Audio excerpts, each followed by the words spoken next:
topics and opinions expressed in the following show are solely those of the host and their guests and not those of W4CY Radio, its employees, or affiliates. We make no recommendations or endorsements for radio show programs, services, or products mentioned on air or on our web. No liability, explicit or implied, shall be extended to W4CY Radio or its employees or affiliates. Any questions or comments should be directed to those show hosts. Thank you for choosing W4CY Radio.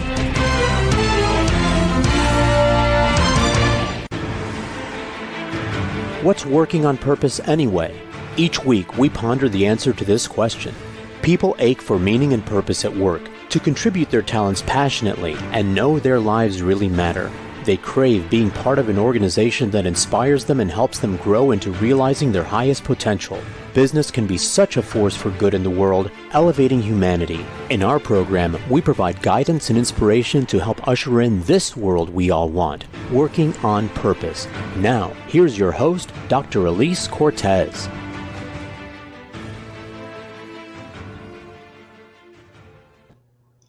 Welcome back to the Working on Purpose program. Thanks for tuning in again this week. I'm your host, Dr. Alise Cortez, joining you live from Dallas, which is home base for me.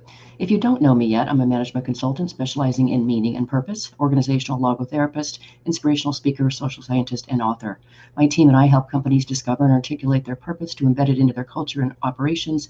We work with forward-thinking or forward-reaching organizations to develop inspirational leaders who create cultures where people actually want to come to work and do their best. And we provide programs like the Grab Your Gusto that enable individual team members to discover and unleash their passion and purpose at work to catalyze fulfillment, engagement, and productivity. You can learn more about us and how we can work together at alisecortez.com. With us today is Dr. Ranjay Gulati. He's a professor at Harvard Business School and an expert on leadership, strategy, and organizational growth. Until recently, he chaired the Advanced Management Program, the school's flagship senior leader executive program. He has authored 7 books, including Deep Purpose, the heart and soul of high-performance companies, which we'll be talking about in today's program. He joins us today from Boston. Dr. Gulati, welcome to Working on Purpose. Thank you, Dr. Cortez. It's a pleasure to be here with you today, and I'm delighted to have a chance to talk to you and your listeners. Thank you. Well, as you know, as we spoke before we got on air, I absolutely loved your gorgeous book. I read it, of course, as I'm prone to do, cover to cover. I take copious notes, and I learned from you. So I'm really excited to share this really astounding work with our listeners and viewers across the world. So let's start with the superficiality piece, shall we? Right. One of the things that you say so well in your book is you talk about purpose, and of course I add in the meaning piece for that matter, are entirely overly and improperly used. And you said that most leaders think of purpose functionally or instrumentally, regarding it as a tool they can wield. Just say more about that. So I think, first of all, I was dying to have a one-word title of my book. It seemed somehow to be the right thing to do, right? Mm-hmm. And I wanted to call it purpose. But the more I wrote this book, the more I researched it, and I went through 18 companies and almost 250 individuals, I discovered that I couldn't call it purpose because there was such a misunderstanding and misuse of the word purpose. I myself was confused, to be honest with you. If you told me 5 years ago, Ranjay, you're going to write a book on deep purpose or purpose, I would have told you, you're crazy. No way. To me, purpose was mission statements, wallpaper. You kind of put it out there and you forgot about it. You didn't do much with it. And so, you once in a while parade it. You show it to investors, or you have your annual report, or in some motivational speech, you pull it out there, you put it on the walls. It's like, it's decoration. Mm-hmm. And that, to me, then I realized that I had to get to deep purpose, I had to work my way through superficial purpose first. Mm-hmm. And even superficial purpose came in many flavors. So I had all these people saying, oh yeah, we're purpose driven. And I would say, like, well, show me how.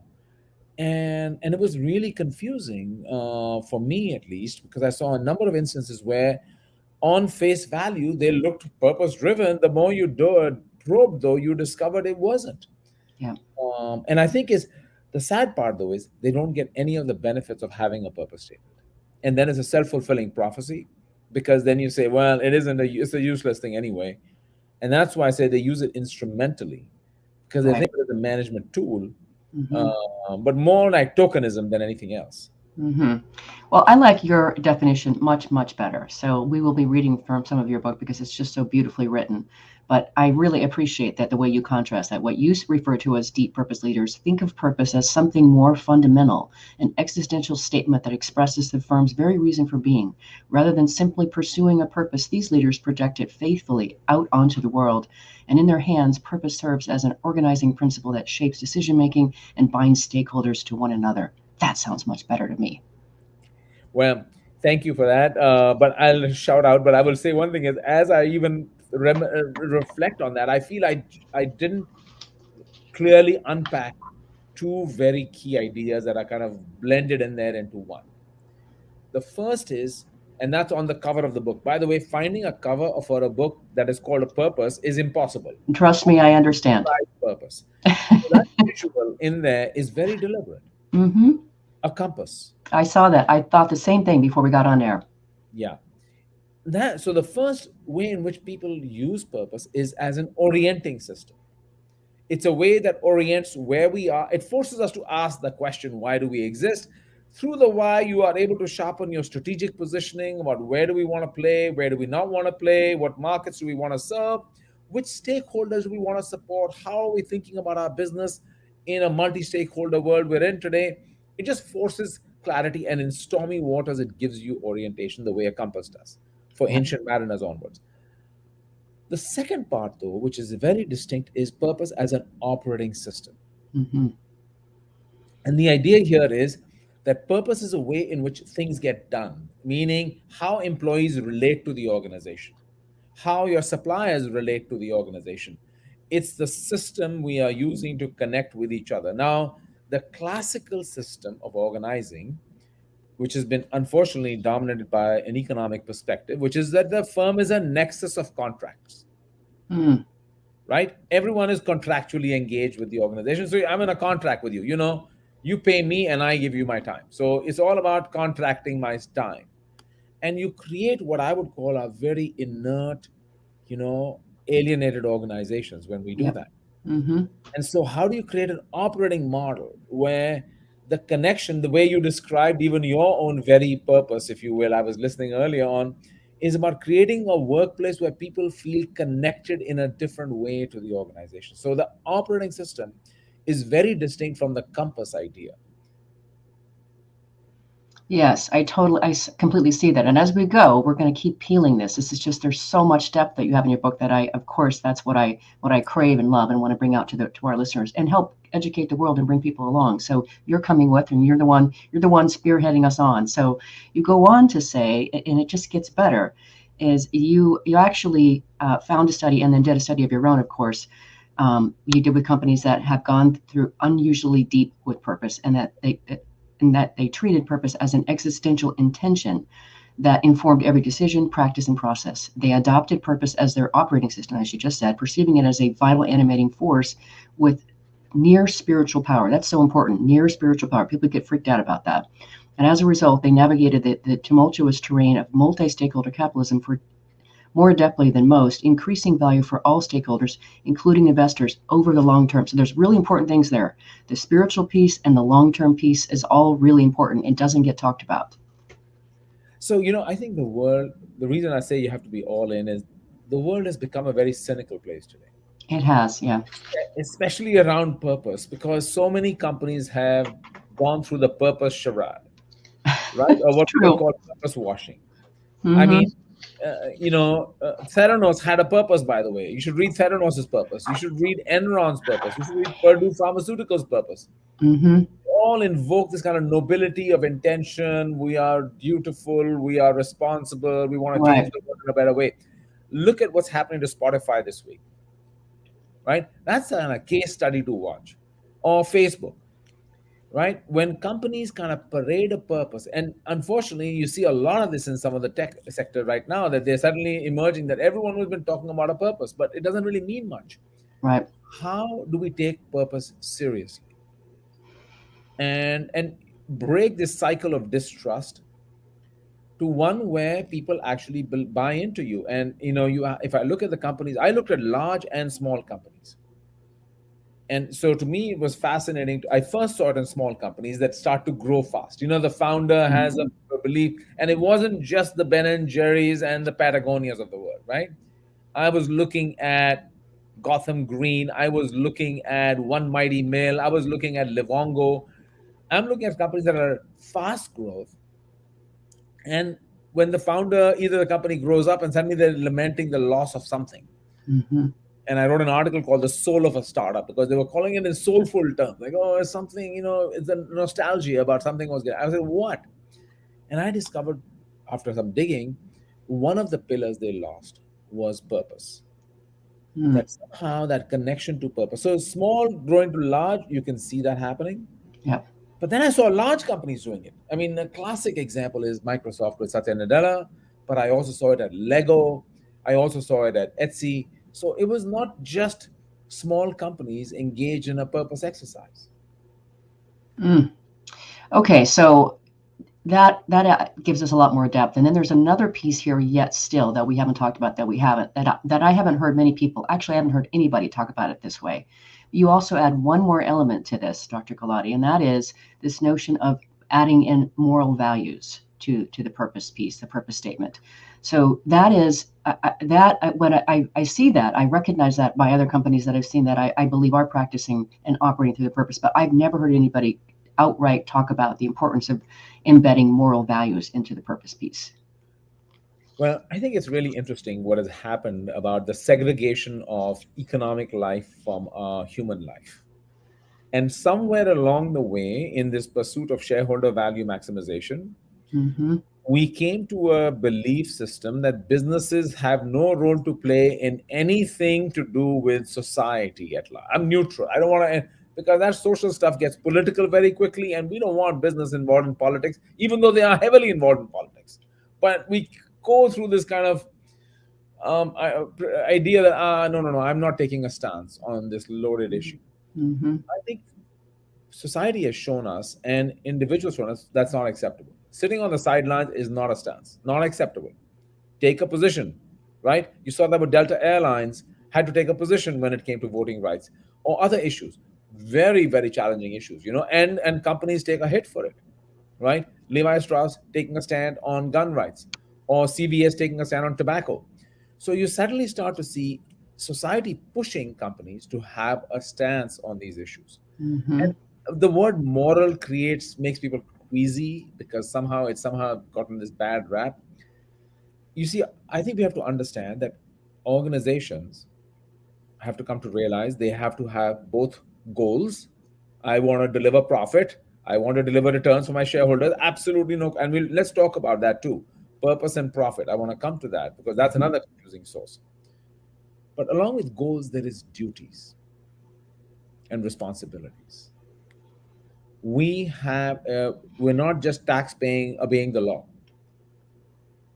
It is more than that, and society expects more of us. And you can see the Business Roundtable rewriting their purpose statement and saying we have to take a stance on sustainability.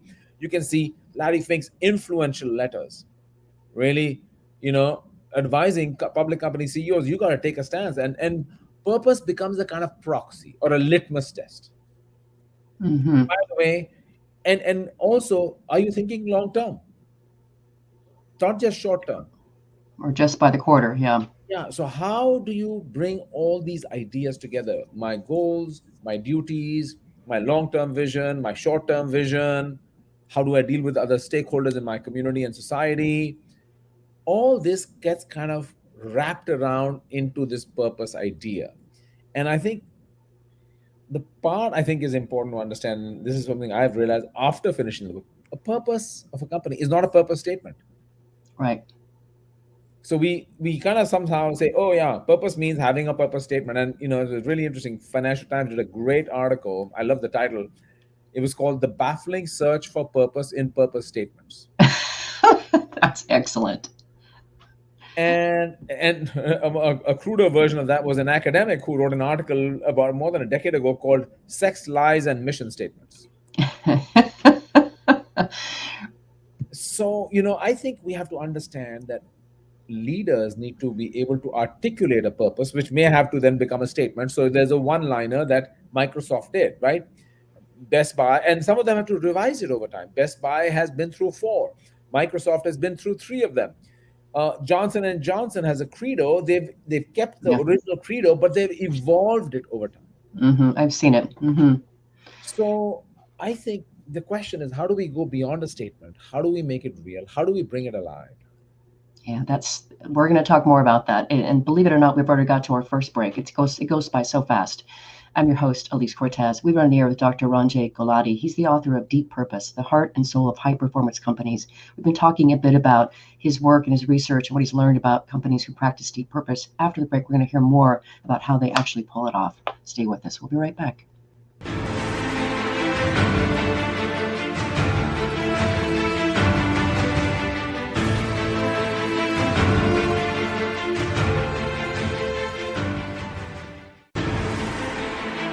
Dr. Alise Cortez is a management consultant specializing in meaning and purpose, an inspirational speaker and author. She helps companies visioneer for greater purpose among stakeholders and develop purpose-inspired leadership and meaning-infused cultures that elevate fulfillment, performance, and commitment within the workforce. To learn more or to invite Alise to speak to your organization, please visit her at alisecortez.com. Let's talk about how to get your employees working on purpose.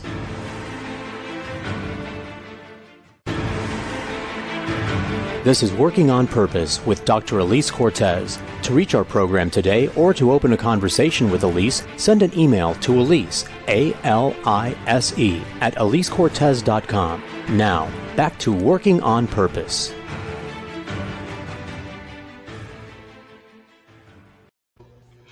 Thanks for staying with us and welcome back to the program. If you're just joining us, my guest today is Dr. Ranjay Gulati. He's the professor at Harvard Business School and an expert in leadership, strategy, and organizational growth. He's the author of Deep Purpose, the heart and soul of high-performance companies. I'm your host, Dr. Alise Cortez. So what I talked about, now we have to talk about how we operate with this stuff. So one of the things that you talk about in your book that I, again, have not heard anybody address is the notion of how you handle trade-offs when you're working from purpose. So you talk about, as you forge trade-offs, communicate them by explaining how they connect to and support the purpose. Being explicit builds cohesion, giving meaning to the sacrifices stakeholders are making, and further reinforcing the field of meaning emanating from the purpose, which is just gorgeous, Ranjay. It's just gorgeous. Well, thank you, Dr. Cortez. I want to just say first things. Purpose equals profit. Let me be very clear. This is not charity. This is something that I had to come to realize. A lot of people think of purpose as CSR, which is a sideshow. So I put a foundation in place. We do a little outreach in the community. We do whatever. Once in a while, if there's a tragedy, we kind of also put out some money, and we have a earmarked budget.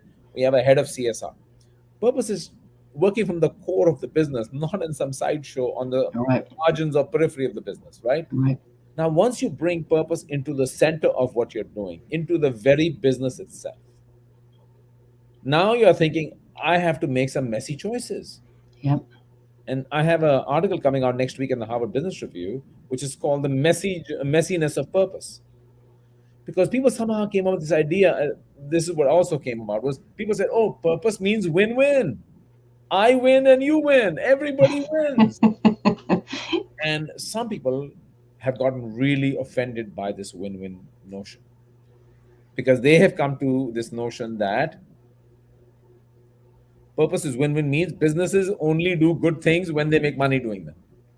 So show me the money and I'm happy to write you a check. Is there a brand value in it for me? Is there something in it for me? So I'm only going to play in that sweet spot where social benefit and commercial benefit intersect. And I found and I'm reacting. And a lot of it is, think about individuals right now. Some people who are purposeless, if I may say so, are people or don't have one yet. We tend to go through life reacting to the circumstances coming at us. We make choices based on expeditious, kind of short-term, immediate thinking. Do I go left? Do I go right? Am I going to eat Chinese or Italian today? So I'm kind of like, I'm making my choices. When we have a purpose, we become much more proactive. And when we communicate that purpose, other people in our orbit understand us better. And then if we use purpose as a compass, when we make trade-offs and choices, it allows us to be very clear. Look, I'm sorry I can't help you, but I gotta explain to you, this is my purpose right now, is to do this. And I can't do anything else for you right now. I learned this actually in an interesting way. One of the companies I looked at was a company called Orsted. And Orsted is a company that completely reinvented itself as a green energy company in a little more than a decade. Hmm. And the chairman said to me, he said, purpose allowed us to make demands of our stakeholders. Instead of reacting to our stakeholders, we could tell them, I'm sorry, this is what I need from you. Remember, I'm trying to become, and you open a pathway because I'm not going to be green overnight. It's going to take me a decade to get there. So my journey is going to be messy along the way. So listen, cut me some slack. And help, instead help me, partner with me, collaborate with me, as opposed to kind of making my life difficult. Hmm. So how do we create a model of engagement with the world at large around a common belief? And it's when it works, but it really works. But I think you have to convince the skeptics who still can't get over the idea. This sounds just too good to be true. It's just too good. Ranjay, it's too good to be true. I'm sure you work with so many companies around this topic. I'm sure one of the first things you encounter within Yeah. it's Oh, just I've not. been laughed at many times. Oh, yes. Well, but so here's an essential ingredient which I wanted to get to next. It's being idealistic. So one of the other great things you say, and I have to read this passage because it's just gorgeous, is you say deep purpose leaders are the best kind of idealists, struggling endlessly to marry their dream seeking with the realist's hard edge. The injection of reality doesn't pollute idealism, but rather enables people with lofty ideals to actually improve human existence. And here's the greatest paradox of them all. In bending idealism's arc to accommodate the messiness and imperfection of commerce, deep purpose leaders ultimately do generate more value for everyone. Understanding and pursuing such value creation to the fullest can empower more leaders to do the hard, never ending, but ultimately fulfilling work of bringing purpose to life. Yeah. So, I have to say that I was so fortunate in this inquiry to encounter some extraordinary leaders and, extraordinary leaders. And I think for me, that was really profound because I found that there is a different way into lead, Mm-hmm. a different way to imagine our organizations. And I want to come to the great resignation in a second with you as well. Mm-hmm. But I mean, I met John Olinto. John Olinto is the founder of One Mighty Mill, which is a flour mill that is trying to really reimagine how we even source flour, how we process flour, how we then produce flour-based products that are healthy, good for us, and not causing all kinds of other side effects. And at the same time, how are we going to be embedded in our community? How do we provide food for the schools in our neighborhood, which are not so fortunate? How do we create a member and locating where we do? And that was not his first venture, right? He had a first one. He founded Be Dot Good. So he did Be Good and this. I mean, I wouldn't have met him otherwise. Or Satya Nadella, Microsoft, Mm-hmm. extra, and each of them talks about their personal journey into this topic. They talk about where they came from. Because if you understand their own personal story, you understand what they're doing and why. Satya says that, a defining moment for him was his son, who was born with cerebral palsy. And it forced him to develop a deep sense of empathy and understanding of the world, right? I talked to Niran Chowdhury, the CEO of Panera, who tragically lost two children to a rare genetic disorder, one of whom died as a teenager, and slowly over a couple of years. How that shaped who he is. So tragedy shapes some of us, Yes. where we came from shapes, and that purpose then says, I think I can create an environment where others thrive. Um, I'll do a shout out to Ariana Huffington with her whole new venture called Thrive Global. I mean, the word thrive has so much to say, and I think if you look at the Great Resignation or whatever we're calling it, so this is another one right now, right? The Great Resignation. My God, people are leaving. You know what Yeah. the answer is? The answer is we got to pay them more. In fact, CNN called it the Great Upgrade. Right. want an upgrade. Okay, fine. I agree. There are many occupations that desperately need an upgrade, and I'm so glad we are doing that upgrade. But I think people want more than money. I think I it's not completely agree. Yeah, completely agree. money for sure. Everyone wants to get paid, but we're not human beings. We're not coin operated monkeys. Put a coin in me and I'll do a dance for you. We have other aspirations too. And I think in COVID, we've all come encountered death, illness, fear in a very, very close way.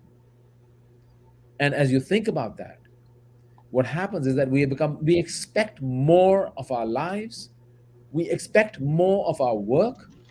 So I think it's the great rethink. To me, what's going on is the great rethink of life and work. Now, we leaders, what are we going to do about that? Hmm. Hmm. And I actually am writing my next book as well, and we'll be addressing that as well. So I have clients that literally there are people are just flying out the doors, and so we're working with them to be able to address that. So you talk about four distinct benefits in your book that about purpose that I think can really help, right? And I'm completely with you, Dr. Gulati, that it's not necessarily about the money. There's so many other factors, well-being, and do they care about you, and is this work meaningful? Am I part of something that's bettering the world, right? So you talk about four benefits. One of them is directional. So will you speak to each of these four for us and kind of bring them to life for us? So, absolutely. And Dr. Cortez, I'm so glad that you and I are observing similar dynamics over here, so Mm-hmm. that people will recognize this. So I talked about the four benefits because of this purpose profit connection. So there's a huge effort underway among academics, consultants, and even finance people about trying to correlate purpose and performance. Yes. Can purpose explain 10-year, 5-year total shareholder return? Can it correlate to growth and patenting or something or the other? And even how do you measure purpose in the first place? That's a pretty messy endeavor to begin with. I'm part of that effort. So I'm involved in a project where we're going to have large sample data on this topic. But I said, okay, I'm talking to people. I want to ask them, how can purpose benefit? I asked them, is purpose good for your business? And then the answer was universal. At least the companies I looked at was resounding yes. I said, how? And through those conversations, I discovered four pathways. The first is the most obvious one. People show up to work differently. If your people buy into purpose, but if they buy into, and then I have a whole discussion on how do you get them to buy in. Mm-hmm. If people buy into purpose, then you're going to have an inspired workforce, not even a engaged but inspired workforce, and that's a whole different level of productivity. So that's Agreed. the first one. The second one is also obvious. Marketing people have talked about purpose branding, that customers are increasingly trusting of brands that stand for something bigger than themselves. So we have a reputational element to it. There's a third element, and the third element is is relational. How do you connect to your community of stakeholders, suppliers? And I have examples of that. And then the last one is directional, that how you use it as an orienting system. So I wanted to carve out and show. Now there are some companies doing all of them. One of them is a Swiss company called Bueller. Mm. Nobody here will have heard of Bueller, but every one of you has been touched by Bueller at some point in time, because they make equipment that is the largest provider of equipment that processes a lot of the grain in the world. The milling machines, right? They process lentils, right? Oh, by the way, chocolates also. They have a chocolate processor. If you are eating Lindt chocolates or Nestle chocolates, so you have a lot of products that are touched by them. And pasta processing machine. So if you eat pasta, most likely you've been touched by them. And they said, okay, first of all, food is a major contributor to greenhouse gas emissions. Yeah. Okay, we're going to make our machines more efficient so there's less waste, and we'll make them more energy efficient. But our impact is going to be fractional. The biggest energy footprint of food comes from, besides, of course, vegetarian, non-veg, we'll go to the plant-based protein is a different conversation, is waste. Mm. Mm. Now, because of our place in the food value chain, we know all of the players. Every one of them buys our machines. Okay, we're going to bring them all together. First, what's our purpose? Our employees better buy into our purpose. We're here to make the world a better, innovating for a better world. How are we going to do that? We're going to bring our whole value chain together, everybody together for a convening event, and we'll talk about why it's important and what can we all do about it. We're going to bring in experts. So how do you engage broader? I think to understand that and then drive performance. Is it going to help their performance? Absolutely. So I think we have to recognize that purpose is good for business. Well, and then yes, and then we have to actually learn how to say that well, right? So one of the other great things that you talk about is the importance of communicating the purpose with, and just the way that you describe that is so compelling. So would you say a little bit more about the way these deep purpose leaders describe their purpose? So I thought it was fascinating, Dr. Cortez, because I can talk about strategy, I can talk about my goals, I can talk about a lot of things. I can even talk about my mission statement, I can talk about vision statement, I can talk about culture. How do you talk about purpose? Mm-hmm. Especially further down in the organization. And Mm-hmm. there's data showing there's an exponential decay in purpose understanding in organizations, done by a colleague of mine, George Serafim, as well as by McKinsey, showing this exponential decay in organizations when it comes to purpose. And so you say, okay, what's the leader's job? How are you going to communicate this? Because people, I told you, are cynical, saying, oh God, another one of those slogans. And usually, you want a purpose statement that is expansive and ambitious and as aspirational, but at the same time, the more inspiring it is, the less concrete it is. Mm-hmm. It's So true. how do you connect inspiring, expansive with concrete? And I found that the masterful leaders are amazing communicators. And they do it through storytelling. Mm-hmm. They understand what we academics like to call a narrative, right? So they build a narrative, they build a story, and they lay it out as a story in their personal story. So, if you read an article by Indra Nui in the Harvard Business Review last year, where she talks about what she did at Pepsi. Yeah. She tells it as a story, like about her story and how growing up as a child, there was no water in the house and her mother had to get up at 3 a.m. to get one bucket for each child. So everyone had one bucket of water. And what does that mean? Growing up means that we have to really think about water conservation, especially in water scarce regions. And one of the biggest consumers of water is companies like Pepsi. So how do we need to think about the environment, about community? What is the role we play? That's a self story. Then it's like we as a collective, we need to do something about it. And one of the leaders at Pepsi at the time was Frank Cooper. And Frank told me, he said, it was complete surround sound performance. So I think you have to understand how we engage with our community. And purpose is good for business, but how you communicate it down, because people have to buy it. Now, even then, I have to say, Dr. Cortez, I thought I had it cracked. They told a good story. But I then discovered another wrinkle to this, which was surprising to me. And I was a little confused at first. A lot of them would make their employees start to do exercises about asking about their own personal life purpose.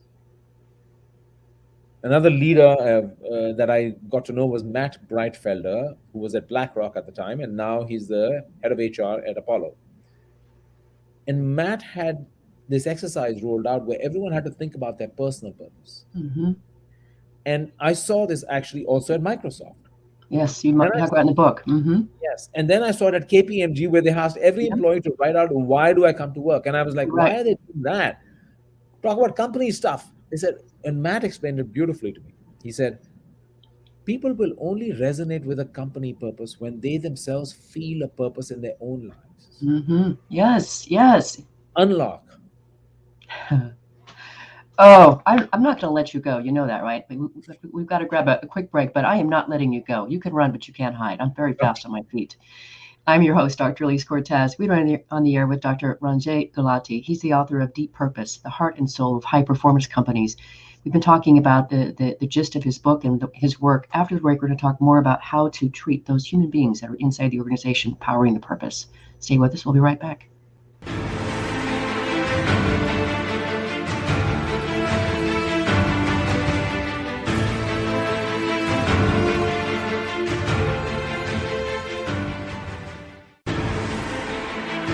Dr. Alise Cortez is a management consultant specializing in meaning and purpose, an inspirational speaker and author. She helps companies visioneer for greater purpose among stakeholders and develop purpose-inspired leadership and meaning-infused cultures that elevate fulfillment, performance, and commitment within the workforce. To learn more or to invite Alise to speak to your organization, please visit her at alisecortez.com. Let's talk about how to get your employees working on purpose.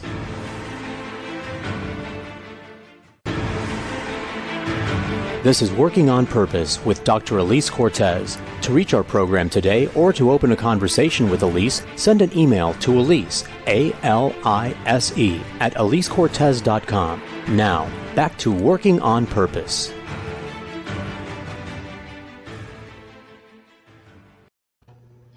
Thanks for staying with us and welcome back to Working on Purpose. If you're just joining the program, my guest today is Dr. Ranjay Gulati. He's the professor at Harvard Business School and an expert on leadership, strategy, and organizational growth. He's the author of Deep Purpose, the Heart and Soul of High Performance Companies. I'm your host, Dr. Alise Cortez. So part of the reason that I am so attracted to this field, Dr. Gulati, is that to me, the pursuit is so aspirational, right? It really calls us to be our best when we go down this purpose path. And so it's really hard work, right? This is not for the faint of heart. And one of the things that you talk about in your book that I think is really critical is you talk about how deep purpose leaders bind organizational purpose to team members' personal growth and development, and just how riveted they are on celebrating the uniqueness of each human being and elevating that. It's beautiful the way you talk about that. So will you give us more depth into that view on how purpose leaders are helping steward the growth of their employees? So, I have to say, Kathleen Hogan, the CHRO of Microsoft, said it really well. She describes it as the following. She says, you don't really work for Microsoft until Microsoft works for you. Oh. And you have to reflect on that statement, because I at first was confused of what that means, because I thought, oh, what do you mean Microsoft works for you? And the idea was, we want to elevate your life, right? And if we can't help elevate your life, then you shouldn't really be here. Now ask yourself what's behind that. So the first thing is, if you say I want to climb Mount Everest and I want to go bicycling and I don't want to show up to work, then that's not for you. This is not a free-for-all that we're giving you a blank check and don't need to show up to work. No, we want to align what we do, our purpose, with your purpose, and we're going to do our best to bring connection there. Our job is to empower with the world through technology. If you have an idea of something you believe in, right, even if it doesn't make Microsoft much money, we'll consider it. So John Cahan, one of the employees at Microsoft, had a very tragedy. He lost a child to SIDS. And so his team on their own got together and said, we need to find a way to help researchers understand SIDS better. And they found that the data for it was fragmented all over the world. They used, of course, Microsoft Azure, and they were going to bring all the data together, put it out there in public source to the Children's Hospital in Seattle, and said, researchers, here is the data to help you. Now, that was a pure, I would say, social project. But they also help employees discover commercial projects that are connected to their personal being, right? And how do you do that? So it's about finding commercial and social and the intersection of the two. Now, Satya would be kidding you when he said that. He said himself, he said, I'm not kidding, that shareholders matter. We can only do these things if we are also delivering for shareholders. Right. So I want to go back to this confusion that purpose somehow means I am not making money because I'm so busy doing social stuff, because my purpose is to make the world better. I think it's also about human aspiration. Mm-hmm. I firmly believe now, and I really feel that the one positive outcome of COVID is it's elevated our expectations of life. Yes. Oh, yes. And in that process, and life includes work. And so I am pleased for those people who are willing to say, if this job doesn't speak to me, this company doesn't speak to me, I'm not going to belong here. And Neil Young said it beautifully. He said, leave I don't want to pick on Spotify. I don't know enough about it, but look at the words. It's gonna eat your soul. Yeah, right. So, you start to see people making those kinds of statements, right? Saying that, hey, you should expect more out of the place you work. And you better feel that personal connect. How do I feel a sense of pride of where I work? Right? And how do I feel more engaged? Now, this is not, I want to be very clear on this is, you can say this is just general diffuse. I work for the World Wildlife Fund, so I feel good about myself, and so or the Red Cross, and I feel good about, no, it also translates into what I do every day. Mm-hmm. So, is the organization trusting enough to empower me to feel like I am doing something meaningful in the actual work I also do? So it's across the board. Does that make sense? I mean, It does. And you actually the phrase that you use is caring leaders. You're actually referring to them as caring. I've had this show's been on air for 7 years now, and so I've had amazing conversations with people. We treated a lot of subjects, including, of course, the importance of developing emotional intelligence, and using that in your leadership, and also this notion of job purposing, right, and social purpose in your job, in your work. So yeah, I mean, I really appreciate your perspective that COVID has elevated what we expect of life, and I want to be part of championing that higher, which is why I bring people like you on my show. well, thank you. I must say, caring leadership is not my phrase. It comes from another really impressive individual I had a chance to meet, and that was Pete Carroll, the coach Okay. of the Seattle Seahawks. Okay, they didn't have a good season this year, but we'll let that pass. But his entire model of coaching, when he began doing it, was quite radical in the NFL. Now other coaches also do it. And it was this simple idea that I care about you as a person. You're not just a worker bee. You're not a number. You're not a player. You're not like, if you, and by the way, doesn't mean he's not demanding. If you don't deliver, he's going to trade you or let you lose. But he said, while you're here, I'm not going to just be directing you. I actually want to know you as a whole human being. Right. Who are you? Mm-hmm. Why are you here on this planet? And that's engaging in that personal dialogue, invites them to think about their own purpose and builds a deeper connection with your coach. So if we are going to be leaders as coaches, which everyone talks about, what does it really mean? And I think this notion that you want to get to know people as whole human beings, we all want to feel like we are valued for who we are, not for just the job we do. Absolutely. And I know this from the years of work that I've done in employee engagement work, surveying that and studying that, is the most critical, the most commonly referred to element of what drives engagement, connection, etc., is being valued and appreciated. And I must tell you, I wrote an article published about a month ago in the Harvard Business Review called "What Do Your Black Executives Really Want?" And it Hmm. was co-authored with my good friend and colleague Frank Cooper, who's the chief marketing officer at BlackRock.